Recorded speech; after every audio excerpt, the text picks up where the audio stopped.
मैं ये निकला अल्मोड़ा से गर्जिया मंदिर रामनगर के लिए सवेरे 4 बजे। मैं सोचता था कि डसीला लोग यहाँ नहीं होंगे।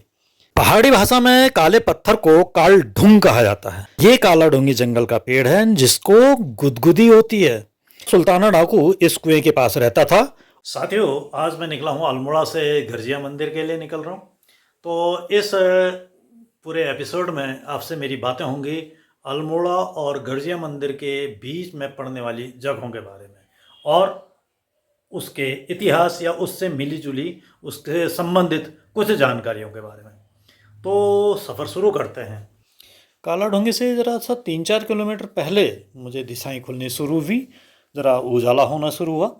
फिर जहाँ पर ये उजाला हुआ वहाँ पर मैंने एक चीज़ देखी और मैं बड़ा भौंचक हो गया। इसकी मुझे बिल्कुल उम्मीद नहीं थी। हुआ यूं, रामनगर को जाते में जब मैं करीब काला ढूंगी के आसपास पहुंचने वाला था तो मैंने देखा कि वहां पर एक दुकान है और ढाबा लिखा, ढाबा है, दुकान है। और मेरी उस पर अनायास नज़र चलेगी। कारण कारण ये रहा कि मैं सोचता था कि डसीला लोग यहाँ नहीं होंगे और डसीला चूँकि बहुतायत डीडी हाट, अल्मोड़ा जलना तोली के पास और डसीली गांव दनिया के पास इधर ही मिलते हैं। यहाँ पर डसीला हों, बसे हों, ये मेरी सोच से परे था। ये देख के मैं वहाँ रुक गया।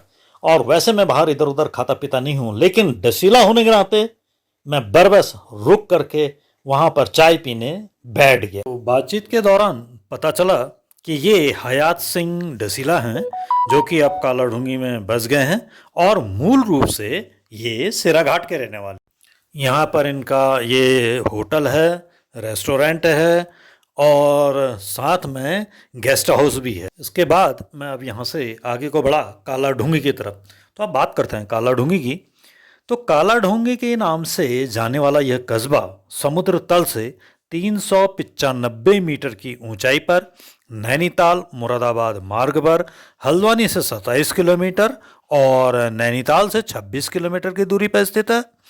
यह जो कस्बा है, यानी कि जो ये काला ढूंगी जगह है, यह कस्बा, ये धपला गांव से 5 किलोमीटर ये फैले हुए भूस्खलन द्वारा निर्मित एक बहुत बड़े तालुज के अधोभाग में बसा हुआ है।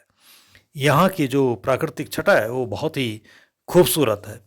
और जहाँ बात करें इसके इतिहास की, तो काला ढूंगी का जो इतिहास है वो 12वीं शताब्दी तक जाता है। यह कुमाऊं क्षेत्र के राजाओं के अधीन रहा और बाद में ये ब्रिटिश शासन के अधीन आ गया। जहाँ तक है, और फिर इसकी बात आती है कि इसका नाम काला ढूंगी क्यों पड़ा। तो इसका शहर का नाम काला ढूंगी रखने की एक वजह है। यह इसलिए रखा गया है कि यहाँ पर काला ढूंग, पहाड़ी में इसको काले पत्थर को काला ढूंग कहा जाता है। तो इस काला ढूंग के वजह से इसका नाम काला ढूंगी पड़ गया है। काला शब्द काला ढूंगी में पाए जाने वाले पत्थर में मौजूद लोहे के तत्व को दर्शाता है। और ये शहर जो है स्थानीय अयस्क और जंगल के कोयले पर आधारित एक संपन्न लौह ढलाई उद्योग का केंद्र भी रहा है। ढलाई का कारखाना आज भी यहाँ दिखाई देता। इस शहर के पूर्व में हल्द्वानी, पश्चिम में रामनगर, उत्तर में नैनीताल और दक्षिण में ऊधम सिंह नगर जनपद की गदरपुर और बाजपुर ये तहसीलें आती हैं। काला ढूंगी जिम कॉर्बेट का शीतकालीन आवास भी था। अब उनके काला ढूंगी स्थित बंगले को एक म्यूजियम का रूप दे दिया गया है। उत्तराखंड के प्रसिद्ध शिकारी और बाद में जिम कॉर्बेट वन्य जीव अभयारण्य की स्थापना की हिमायती जिम कॉर्बेट ने अपनी पुस्तक कुमाऊं के आदमखोर, रुद्रप्रयाग का आदमखोर तेंदुआ, कहानी जंगल की और माई इंडिया, इन पुस्तकों में काला ढूंगी का विस्तृत रूप से विवरण दिया है। ब्रिटिश काल के दौरान 1858 में डेविड कंपनी ने नैनीताल जिले के काला ढूंगी, कोटाबाग, खुरपाताल और मुक्तेश्वर, इनके एक एक स्थान को रुड़की का नाम दिया और चारों जगहों पर आयरन फाउंड्री की स्थापना की। इन भट्टियों में पहाड़ों में पाया जाने वाला काला पत्थर गलाया जाता था और उससे कच्चे लोहे का निर्माण किया जाता था। इस लोहे से रेल की लाइन और पुलों का निर्माण किया जाने लगा। काला ढूंगी से सटे पहाड़ों में भी काला पत्थर बहुत अधिक पाया जाता था। यही वजह है कि ब्रिटिश काल में सन 1858 में डेविड एंड कंपनी ने यहाँ अपनी उत्तर भारत की सबसे बड़ी आयरन फाउंड्री स्थापित की। इस फैक्ट्री का मुख्य मकसद कुमाऊं का विकास था। फैक्ट्री में काला ढूंगी के करीब 250-300 परिवार उस समय उनको रोजगार मिला था। स्थानीय लोग तो बताते हैं कि लोहा भट्टी का इतिहास काला ढूंगी के कस्बे से ही जुड़ा हुआ है। काला ढूंगी के एक पेड़ के बारे में बहुत सुना है जो कि गुदगुदाने पे हंसता है, तो बात करेंगे इस पेड़ की और देखने चलते हैं इस पेड़ को। अच्छा, एक बात और भी है कि अभी तक तो आपने पेट में गुदगुदाने या पाँव में गुदगुदाने पर इंसानों को हंसते हुए देखा होगा, लेकिन लेकिन उत्तराखंड के काला ढूंगी के जंगल में एक ऐसा पेड़ है जो ऐसी हरकत करता है और इंसानों की तरह वो भी हंसता है। इस पेड़ के तने में अगर आप उंगली रगड़ेंगे तो इस पेड़ के तने में उंगली रगड़ने पर इसकी शाखाएं कांपना शुरू कर देती हैं, जो यह दिखाती हैं कि यह पेड़ हंसने लग गया है। यह खास किस्म का पेड़ काला ढूंगी और रामनगर के क्यारी जंगल में है। आसपास के गांव में रहने वाले लोग इसे हंसने वाला पेड़ कहा करते हैं। 4 साल पहले ही इस पेड़ की खोज हुई है, ढूंढा गया है मतलब। तो 4 साल पहले ढूंढे गए इस पेड़ को देखने के लिए बहुत दूर दूर से लोग इन घने जंगलों में आते हैं। काला ढूंगी में इसे थनेला कहते हैं। हालांकि वनस्पति शास्त्र में इसे रेडिया डूमिटोरम कहा जाता है। रूबिएसी कुल का यह सदस्य करीब 300 से 1300 मीटर की ऊंचाई पर पाया जाता है। यहाँ पर 2 पेड़ ये आमने सामने हैं। कार्बेट ग्राम विकास समिति के अध्यक्ष राजकुमार पांडे बताते हैं कि पूरे जंगल में हंसने वाला केवल ये 2 ही पेड़ हैं। इनके संरक्षण के प्रयास भी किए जा रहे हैं। वहीं पर कुमाऊं विश्वविद्यालय नैनीताल के वनस्पति विज्ञान के प्राध्यापक ललित तिवारी जी बताते हैं कि इस पेड़ की शाखाएं कटीली होती हैं और आमतौर पर यह हिमाचल प्रदेश में पाया जाता है। अच्छा, बात तो चली रही है काला ढूंगी, तो काला ढूंगी के बारे में एक और बात आपको बताता हूँ। काला ढूंगी और डाकू सुल्ताना का आपस में बड़ा संबंध रहा है। दिखाता हूँ आपको वो जगह, वो कुआं जहाँ डाकू सुल्ताना अवश्य रुका करता था। यहाँ पर सुल्ताना डाकू का भी इससे कनेक्शन रहा है। तो सुल्ताना डाकू, इसके किस्से और कहानियों का कोई अंत तो नहीं है। इसमें काफ़ी फिल्में भी बन चुकी हैं सुल्ताना डाकू के बारे में।